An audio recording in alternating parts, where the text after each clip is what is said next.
오늘도 살아계신 하나님의 말씀의 능력이 저와 여러분의 삶과 심령 가운데 가득 넘쳐나기를 간절히 축복드립니다.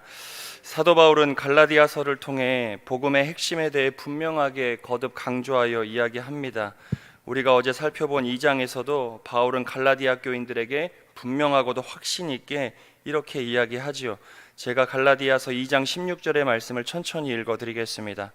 사람이 의롭게 되는 것은 율법의 행위에서 난 것이 아니요 오직 예수 그리스도를 믿음으로 말미암은 줄 아는 고로 우리도 예수 그리스도를 믿나니 이는 우리가 율법의 행위에서 아니고 그리스도를 믿음으로써 의롭다함을 얻으려 함이라.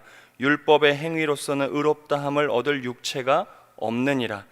율법과 믿음, 복음과 의에 대한 설명을 사도 바울이 거듭하고 있다고 볼 수 있습니다. 갈라디아 교인들은 바울을 통해 예수 그리스도 복음을 믿게 되었지요. 율법으로 의롭게 되는 것이 아니라 오직 예수 그리스도를 믿는 믿음으로 의롭게 되는 삶을 사도 바울에 의해 갈라디아 교인들이 살아가고 있었습니다. 그런데 갈라디아 교인들의 삶을 뒤흔드는 거짓 교사에 의해 율법에 따른 행위의 문제가 대두되기 시작했지요. 사도 바울이 떠나고 나서 갈라디아 교회 가운데 이런 어려움이 생기게 되었던 것입니다. 믿음이 연약했던 갈라디아 교인들은 거짓 교사들에 의해 예수 그리스도를 믿는 믿음이 흔들리기 시작했습니다. 복음 가운데 자유했고 복음 가운데 참 기쁨의 삶을 살아갔던 갈라디아 교인들의 믿음이 조금씩 흔들렸습니다. 이때 바울이 곁에 좀 있었더라면 얼마나 좋았을까. 하지만 이들의 믿음을 붙잡아 줄 수 있는 사람들이 없었습니다. 거짓 교사들에 의해 처참하게 믿음이 무너지기 시작했습니다.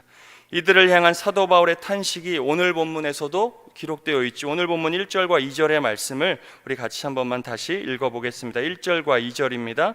어리석도다 갈라디아 사람들아, 예수 그리스도께서 십자가에 못 박히신 것이 너희 눈앞에 밝히 보이거늘 누가 너희를 꾀더냐. 내가 너희에게 다만 이것을 알려 하노니 너희가 성령을 받은 것은 율법의 행위로냐 듣고 믿음으로냐. 예수님께서 부활하신 후 초대교회는 성령의 강한 역사를 통해 성장하였습니다. 성령의 시대였지요.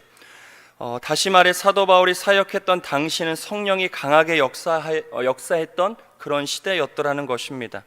갈라디아 교회도 마찬가지였습니다. 사도 바울에 의해 예수 그리스도에 대한 복음을 듣고 믿었을 때 이들의 심령에는 성령의 충만함이 있었을 뿐만 아니라 그 성령의 증거가 자신들의 삶 가운데 가득 채워졌습니다. 성령을 통해 자신들이 거듭나게 되었다는 것도 알게 되었고 성령의 역사하심을 통해 자신들이 의롭게 되었다는 것도 알고 있었습니다. 율법을 모르지 않았지만 이제는 율법에 매인받은 존재가 아니라 복음 가운데 자유하는 존재라는 것을 성령의 역사를 통해 그들이 깨달아 살아가게 되었더라는 것이지요. 사도 바울은 이 부분을 지적하고 있는 것입니다. 갈라디아 교인들이 그때 받았던 성령의 역사는 율법의 행위로 받은 것인지 아니면 말씀을 듣고 믿음 가운데 받은 것인지를 생각해 보라는 겁니다. 너희의 의가, 너희의 자유함이 율법으로부터 비롯되었는지 아니면 복음을 믿고 성령을 통해 그것이 가능했는지를 생각해 보라는 것이지요. 갈라디아 교인들은 부정할 수 없었습니다. 왜냐하면 성령의 역사는 율법이 아닌 오직 믿음으로만 주어지는 것이기 때문이었죠. 성령의 역사는 무엇을 지키고 안 지키고 때문에 보상으로 주어지는 것이 아니라 전적인 하나님을 믿는 믿음 가운데 주어지는 하나님의 선물이었기에 그들은 부정할 수가 없었습니다. 사랑하는 여러분, 우리들 역시 믿음의 삶을 살아가는 가운데 갈라디아 교인들과 같은 믿음의 도전을 받는 경우가 많습니다. 믿음의 연수가 오래되면 오래될수록 무엇을 하고 안 하는가에 매이게 되는 경우가 많이 있다는 것이죠. 처음 예수님을 믿고 정말 자유하고 정말 예배드리고 무언가를 하며 기쁨을 누렸던 그런 삶은 온데간데 사라지고 우리에게도 껍데기만 남는 신앙이 되어질 수 있다는 겁니다. 거짓 교사까지는 아니지만 오늘날의 시대와 풍습 문화에 따른 여러 현상을 직면하게 되면서 우리도 갈라디아 교인들과 같은 형편에 처하게 될 수 있다는 것을 우린 잊지 않아야 합니다. 당시 유대인들은 그리스도인들을 향해 구원은 믿음에서 주어지는 것이 아니라 예수 그리스도를 믿는다고 하여 구원이 주어지는 것이 아니라 우리에게 허락된 율법을 철저하게 지켜야 구원을 완성할 수 있다 믿었습니다.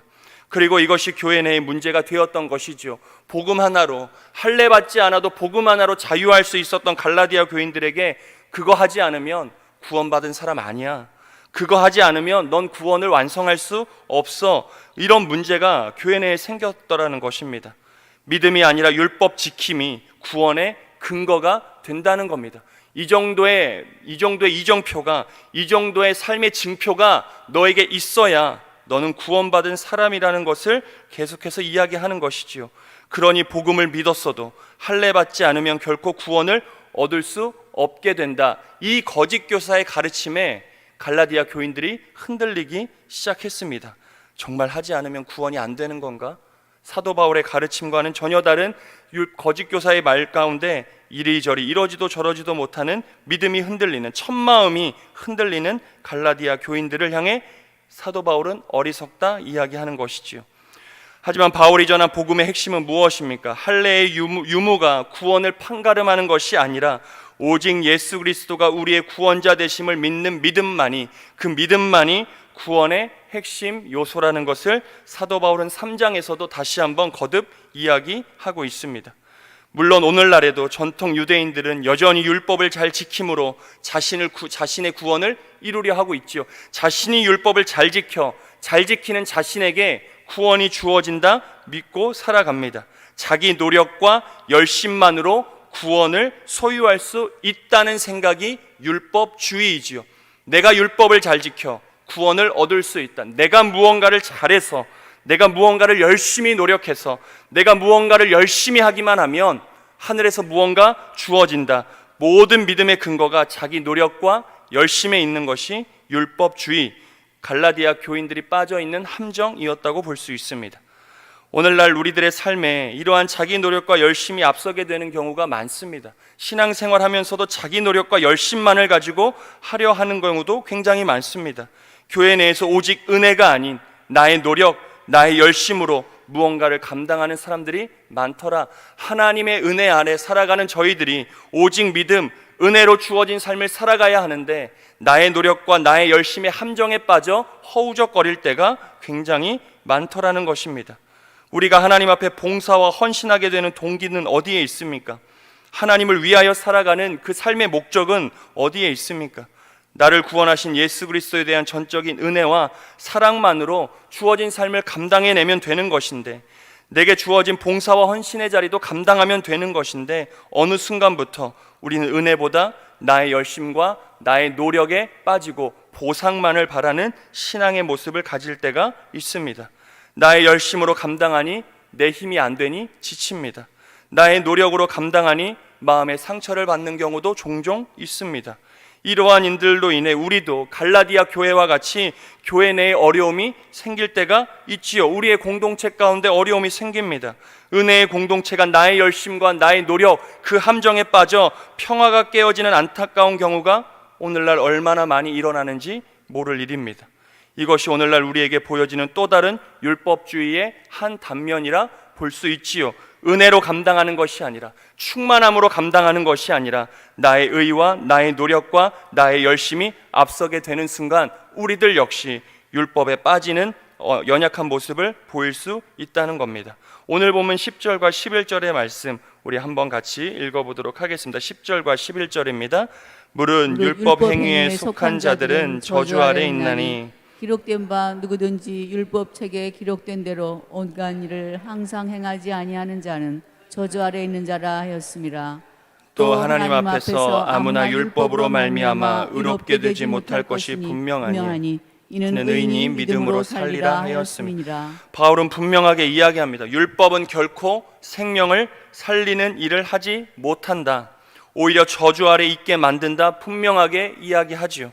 율법은 행위를 중시하기 때문에 그것을 지켰느냐 지키지 않느냐 정죄만 남게 되는 것이지요. 교회는 정죄의 공동체가 될 수 없습니다. 이것으로는 결코 의롭게 될 수 없다는 것을 사도 바울이 다시 한번 강조하고 있는 부분입니다. 사랑하는 여러분, 예수 그리스도를 믿는 믿음으로 구원받은 우리의 삶에는 사실 여러 변화가 생겨나죠. 말씀을 읽게 되는 변화도 생겨나고, 기도하게 되기도 하고, 갑자기 없던 마음이 생겨 누군가에게 복음을 전하고 싶은 말이 구원받은 성도에게 생겨나는 여러 모습일 거라고 볼 수 있습니다. 이것은 구원받은 성도로서 너무나 당연하게 뒤따르는 삶의 좋은 변화들이라 할 수 있지요. 이것은 결코 율법처럼 하느냐 안 하느냐 그런 행위적인 문제가 될 수 없습니다. 구원 받았으면서 왜 이런 걸 하지 않느냐 하느냐 이걸 따지며 살아가는 게 무의미하다는 것입니다. 왜냐하면 정말 복음으로 구원받은 사람, 성령의 충만함을 입은 사람들은 이러한 모습을 자연적으로 가질 수밖에 없다는 것이죠. 성령으로 충만하고 하나님의 은혜를 경험한 사람들은 읽지 말라 해도 시간을 내어 말씀을 읽게 되어 있습니다. 기도하지 말라고 해도 기도하게 되는 것이죠. 복음을 전하지 말라 해도 땅끝까지 가서 복음을 전하는 삶이 성령의 충만함을 경험하고 하나님의 은혜를 아는 자의 삶에 마땅한 모습인 것입니다. 결코 해야 한다, 하지 말아야 한다, 체크리스트를 만들어 놓고 그렇게 할 수 있는 일들이 결코 아니더라는 것이죠. 결코 중요한 것은 무엇이냐? 믿음이고 성령으로 충만해지는 것이고 은혜를 경험하는 것이라 할 수 있습니다. 교회 내에서도 마땅치 않은 사람들이 있을 수 있습니다. 그래서 이거 왜 안 하냐, 저거 안 하냐 많은 말들을 할 수 있지만 우리가 우선적으로 해야 되는 것은 그 사람이 성령으로 충만해질 수 있기를, 그 사람이 하나님의 은혜에 젖어 살아갈 수 있기를 중보하는 것에서부터 우리의 기도가 시작되어야 한다는 것을 우리는 잊지 않아야 합니다. 우리들도 마찬가지지요. 우리도 성령으로 충만해지면, 우리도 하나님의 은혜로 충만해지면 말씀 보고 기도하고 전도하는 그런 삶을 살아낼 수 있는 겁니다. 그 힘으로 감당해낼 수 있는 거죠. 결국 율법으로부터의 자유함은 다시 복음으로 돌아가는 겁니다. 예수 그리스도로 인해 우리의 마음이 다시 뜨거워지고 십자가의 은혜에 진심으로 감격하는 삶을 살아가면 우리의 의는 자동적으로 사라지고 우리가 복음 안에 자유하게 되는, 복음 안에 아름다운 열매 맺는 삶을 자동적으로 살아가게 되는 겁니다. 그래서 우리 안에 주어진 씨는 이 성령의 역사 가운데, 이 은혜 가운데 저절로 자라나는 씨라고 예수님께서도 신약 성경을 통해 말씀해 주고 계시는 것이죠. 사랑하는 여러분, 매일의 삶 성령 충만함을 힘입어 믿음으로 우리를 의롭게 하시는 하나님의 은혜를 붙들어 살아가는 저와 여러분 되시기를 간절히 축복드립니다. 믿음을 지키고 은혜를 붙드는 것이 우리의 힘과 의지로 되는 것이 아닙니다. 우리가 강하다고 그걸 잘할 수 있는 것이 아니죠. 하나님의 도움을 매일같이 구할 수 있어야 합니다. 성령의 충만함을 왜 매일같이 우리가 구하며 나아가겠습니까? 그 충만함이 있어야 우리의 삶에서 하나님이 맺고자 하시는 아름다운 열매를 맺을 수 있기 때문이죠. 우리가 성령으로 충만해야 율법주의, 우리의 의와 노력이 앞서는 삶을 살아가지 않게 되기 때문입니다.